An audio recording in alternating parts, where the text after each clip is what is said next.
classic novel by Victor Hugo. It spins a dark tale of cruelty, misfortune, and corruption, interwoven with a subtle hopefulness, in spite of the book's devastating ending. Quasimodo's undying devotion to the gypsy Esmeralda expresses a quiet triumph. One of the most tragic main characters in the 19th century literature. Quasimodo is an anti-hero, in the truest sense. In spite of his physical deformity and limited faculties, he yet possesses a strength of spirit that must bear him up against unimaginable cruelties. And so the story begins. A wooden bed was walled into the porch of the Notre Cathedral in Paris. During the 1400s, it was customary to place fondlings in this bed so that any charitable person could apply for it. Otherwise, the child would be sent to the fondling hospital. On Quasimodo Sunday, the parishioners saw something tied in a sack on the fondling bed. Drawing closer, they saw a creature, which was so horrible that they immediately condemned it as some sort of devil's creation. All agreed that it should be burned or drowned, the usual ways to dispose of witches. A young priest, out of the pity of his heart, took the monstrous child rather than see it tortured. As the years passed, tales were told of an evil spell cast over the cathedral. It seemed that the gargoyles and other stone images decorated the exterior of the church came to life at evening time.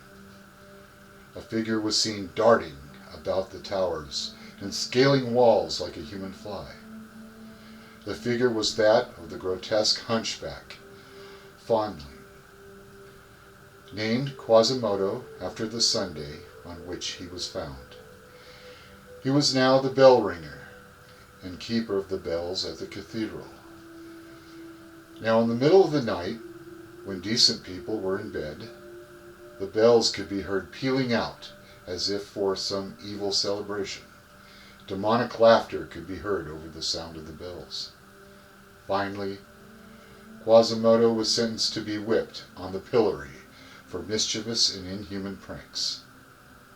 He never uttered a word or cry during the unmerciful beating. Blood from the whip splattered on the crowd, but it seemed that Quasimodo never felt the lashes. Not long after, the gypsy Esmeralda was denounced as a witch and sentenced to the gallows. The gallows were in a square in front of the cathedral. As the crowd stood in anticipation of the hanging, a hideous creature swooped down from the cathedral tower and carried off the witch. The astounded crowd looked up and saw Quasimodo climbing up the bell ropes with Esmeralda. The stone gargoyles seemed to be laughing at the crowds below.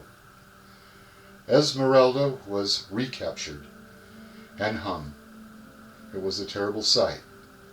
The body began to convulse as if an evil spirit was leaving to search for a living body to inhabit. Terror filled the hearts of the people. Finally, the body was still. It was then cut down and taken to a tomb. Evil seemed to follow the cart carrying the body. Quasimodo was never seen again. Notre Dame seemed purged of its evil spell. Years later, the tomb was reopened.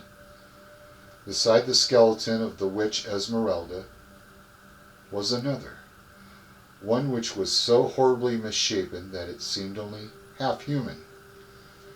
Was it Quasimodo's skeleton? How did he enter the tomb? And what became of the supposed evil spirits which once lived in the two bodies?